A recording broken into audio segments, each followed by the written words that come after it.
الصلاۃ والسلام علیک یا رسول اللہ وعلی آلک واصحابک یا حبیب اللہ، الصلاۃ والسلام علیک یا نبی اللہ وعلی آلک واصحابک یا نور اللہ۔ درود پاک پڑھنے کے بے شمار فضائل و برکات ہیں۔ صدیق اکبر رضی اللہ عنہ خود فرماتے ہیں کہ پیارے آقا علیہ الصلوۃ والسلام پر درود پاک پڑھنا گناہوں کو ایسا مٹا دیتا ہے، اتنی جلدی مٹا دیتا ہے کہ پانی بھی آگ کو اتنی جلدی نہیں بجھاتا ہے۔ فرماتے ہیں نبی پاک علیہ الصلوۃ والسلام پر سلام بھیجنا غلام آزاد کرنے سے بھی افضل ہے، اتنا بڑا کام ہے۔ تو اے میرے میٹھے اسلامی بھائیوں، ہمیں اپنی زندگی کا معمول بنانا چاہیے، چلتے پھرتے اٹھتے بیٹھتے درود پاک پڑھتے رہا کریں، انشاءاللہ اس کی برکتیں آپ اپنی آنکھوں سے دیکھیں گے۔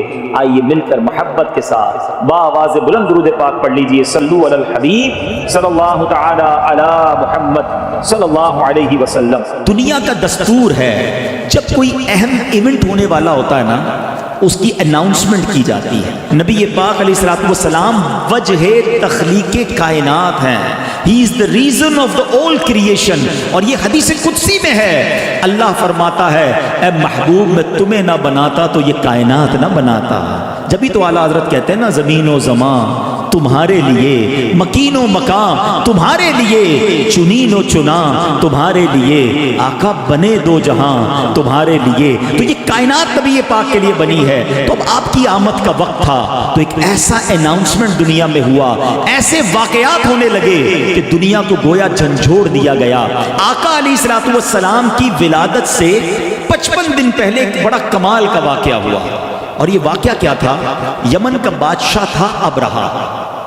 اس نے ایک پلان کیا کہ یہ مسلمان کعبے کا طواف کیوں کرتے ہیں، کعبے پہ جا کر حج کیوں کرتے ہیں، کیوں نہ میں کعبے کو ہی گرا دیتا ہوں اور معاذ اللہ اس کو تہس نہس کر کے اس کے پتھر لے کر یمن میں کعبہ بنا لوں گا، پھر یہ سارے لوگ میرے پاس آئیں گے۔ اب اس نے پلان کیا کہ مکے پر اٹیک کرنے کے لیے، دیکھیں اس زمانے میں تو جو لڑائی ہوتی تھی وہ گھوڑوں پر اور اونٹوں پر ہوتی تھی، وہ ہاتھیوں کا لشکر لے کر چلا گیا، مکے کا گھیراؤ کیا، اور پھر کیا کیا؟ مکے والوں کے مویشی جو تھے، مکے والوں کے جو جانور تھے وہ بھی اس نے پکڑنا شروع کر دیے۔ حضرت عبد المطلب اس کے خیمے میں داخل ہوتے ہیں، اللہ نے ان کی پیشانی پر ایسا نور نبوت عطا کیا تھا، وہ خیمے میں داخل ہوئے، ابرہہ روب میں آ گیا، عزت کے لیے کھڑا ہو گیا، اپنے برابر میں بٹھایا اور کہا حضرت فرمائیے کیسے آنا ہوا؟ حضرت عبد المطلب نے بڑی عجیب ڈیمانڈ کی۔ آپ نے کہا کہ تم نے مکے والوں کے مویشی، ان کی بکریاں، ان کے جانور پکڑ لیے، ہمارے جانور ہمارے واپس کر دو۔ ابرہہ کہتا ہے میں تو سمجھا آپ کعبے کی بات کریں گے، اپنے مرکز کی بات کریں گے، آپ تو کعبے کی بات ہی نہیں کر رہے، آپ تو فقط اپنے جانوروں کی فکر ہے۔ اللہ اکبر۔ حضرت عبد المطلب کا وہ جواب آج بھی سیرت کی کتابوں میں سنہرے حروف سے لکھا ہے۔ کیا کمال کا جواب دیا۔ آپ فرماتے ہیں جانوروں کے مالک ہم ہیں، ہمارے جانور ہمیں دے دو، کعبہ جس کا گھر ہے وہ خود ہی حفاظت کر لے گا، کعبے کا مالک اس کی حفاظت کرے گا۔ ابرہہ کو بات سمجھ نہ آئی، وہ سمجھنے لگا کہ لگتا ہے کنفیوز ہو گئے ہیں، لگتا ہے ڈر گئے ہیں، جانور چھوڑ دیے گئے۔ حضرت عبد المطلب نے عجب اناؤنسمنٹ کیا، مکے والوں سے کہا سارے لوگ اپنے جانور لیں اور پہاڑوں پر چلے جائیں۔ nobody dare to resist، کوئی وہاں پر رکاوٹ لینے کے لیے تیار نہیں ہے۔ فقط حضرت عبد المطلب اب کعبے پر جاتے ہیں، کعبے کی دیوار کو تھامتے ہیں اور وہ رکت انگیز دعا کرتے ہیں کہ اے رب کریم، اے کعبے کے مالک، آج تجھے اپنی قدرت کا نظارہ دکھانا ہے، آج ان ظالموں کو تو نے بتانا ہے کہ تو اور تیرے ماننے والے حق پر ہیں۔ آپ رکت انگیز دعائیں کرتے رہے، اللہ کو پکارتے رہے، اور اس کے بعد آپ بھی کعبے کے سے دور ہو کر پہاڑ پر چلے گئے۔ ابرہہ نے آرڈر دیا کہ ہاتھی چلیں اور کعبے کو تہس نہس کر کے رکھ دیں، مگر اب دنیا نے ایک عجب نظارہ دیکھا، اب اللہ نے اپنی قدرت کا ایک عجب نظارہ دکھایا۔ جس ہاتھی پر ابرہہ بیٹھتا تھا وہ ہاتھی اپنی جگہ سے ٹس سے بس نہیں ہو رہا تھا، کعبے کی طرف رخ کرتے تھے وہ موو نہیں کرتا تھا، اس کا رخ چینج کرتے وہ چلنا شروع کر دیتا۔ اور اب اللہ کریم نے اس کے مقابلے کے لیے کیا بھیجا؟ دنیا کا دستور ہے آرمی کا مقابلہ آرمی کرتی ہے، نیوی کا مقابلہ نیوی کرتی ہے، ایئر فورس کے لیے ایئر کرافٹ بھیجے جاتے ہیں۔ اب ہاتھی ہیں اور مقابلے کے لیے بھیجا کیا ہے میرے رب نے؟ مٹھی میں آنے والا پرندہ، ابابیل अबाबील, अरे चील जितना परिंदा भी कोई ना भेजा, रब ने अबाबील के लश्कर भेजे जो खुद मुट्ठी में आ जाता है, जिसका अपना वजन चंद ग्राम है। बताओ उसकी चोंच और उसके पंजों में कितना भारी कंकर होगा, कितने छोटे से कंकर हैं, मुकाबला हाथी से है। अल्लाह अकबर, रब करीम ने अपनी कुदरत का कैसा नजारा दिखाया। और आज लोग कहते हैं कि फलां सुपर पावर ने जनाब बड़े गाइडेड मिसाइल बना लिए हैं, टारगेट सेट कर दो, मिसाइल जाके वही हिट करता है। अल्लाह अकबर, आओ मैं बताता हूं 1450 साल पहले मेरे रब ने अबाबील के उन पंजों में कैसे गाइडेड मिसाइल दिए थे। हर कंकर पर हाथी सवार का नाम लिखा था, उस सवार का नाम मौजूद था।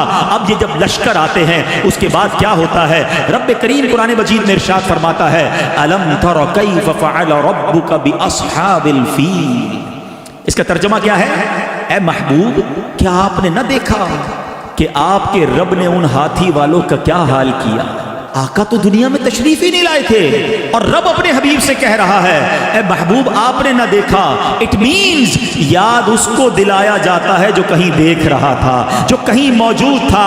अल्लाह अकबर। नबी पाक अलैहिस्सलातु वस्सलाम के गुलामों सुनो, आका की विलादत से पहले पूरी दुनिया को एक पैगाम देना था। अलम यजअल कैदहुम फी तदलील व अरसल अलैहिम तैरन अबाबील। अरे अबाबील के लश्कर भेजे और उन्होंने क्या किया, व तरमीहिम बिहिजारतिम मिन सिज्जील, उन पर पत्थरों की, कंकरों की बारिश की। और रिजल्ट क्या आया, फजअलहुम कअस्फिन मअकूल, उन्हें चबाए हुए भुस जैसा बनाकर रख दिया, परखचे उड़ गए। उन कंकरों ने वो काम किया जो बड़े बड़े मिसाइल ना कर सकते थे, हाथी सवार, और उन हाथियों का नामो निशान बाकी ना रहा। गोया पूरी दुनिया को ये मैसेज देने वाला था, आई नई हुकूमत, सिक्का नया चलेगा। आई नई हुकूमत, सिक्का नया चलेगा।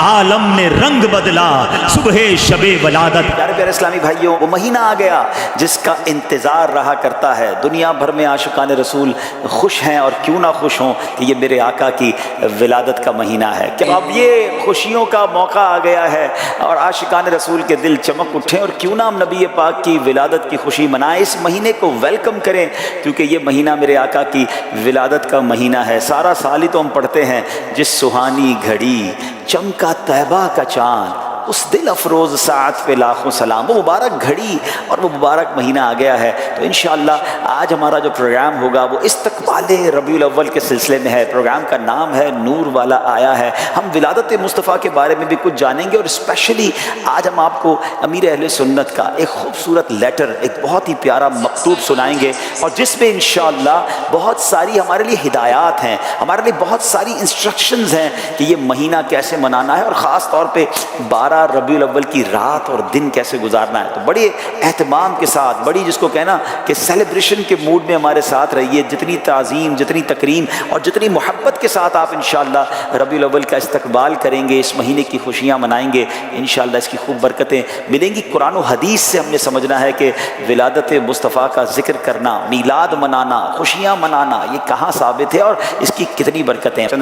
मुसलमानों के दिल सारी दुनिया में खुश हैं, क्योंकि नबी पाक से मोहब्बत करने वाले प्यारे आका की विलादत की खुशी ना मनाएं तो किसकी खुशी मनाएं। मेरे आका वजह तख्लीक़ कायनात हैं। जी हाँ, हदीस कुदसी में आता है, मेरा रब फरमाता है जिसका मजमून है कि ए महबूब अगर मैं तुझे ना बनाता तो ये कायनात ना बनाता। नबी पाक वजह तख्लीक़ कायनात है। जी हाँ, he is the reason of the all creation, जिसके सबब ये कायनात बनी, ये ज़मीन, ये आसमान बने, मैं और आप जिस दुनिया में आए हैं, जिनकी सबब, फिर क्यों ना उनकी विलादत की खुशी मनाएं। तो इंशाअल्लाह खुशी मनानी है, धूमधाम से मनानी है, और हाँ शरीयत के तकाज़ों के मुताबिक मनानी है। हम मुसलमान हैं ना, हमारा हर काम शरीयत की बाउंड्री में रहकर होता है। तो इंशाअल्लाह आज जानेंगे कि हमने मीलाद को कैसे मनाना है, कैसे सेलिब्रेट करना है, और ये खुशी मनाना कितना अच्छा काम है। सबसे पहले तो मैं कुरान पाक की रोशनी में कुछ अर्ज़ करने की कोशिश करूँगा कि प्यारे आका अलैहिस्सलातु वस्सलाम का जो मीलाद का जिक्र है वो कुरान में कैसे है। याद रखिए कि हमारे आका व मौला मक्की मदनी मुस्तफ़ा सल्लल्लाहु अलैहि वसल्लम मखलूक में सबसे अफजल व आला है। अल्हम्दुलिल्लाह कुरान करीम में कुल 7000 मकामात पर आप अलैहिस्सलातु वस्सलाम का वाज़े लफ्ज़ों में जिक्र आया है, 7000 टाइम्स। हाय हाय, मुझे तो वो पंजाबी का शेर याद आ गया कि नबी पाक की नात کس طرح رب نے قرآن میں بیان کی ہے. وہ کہتے نا دسا کی میں مصطفیٰ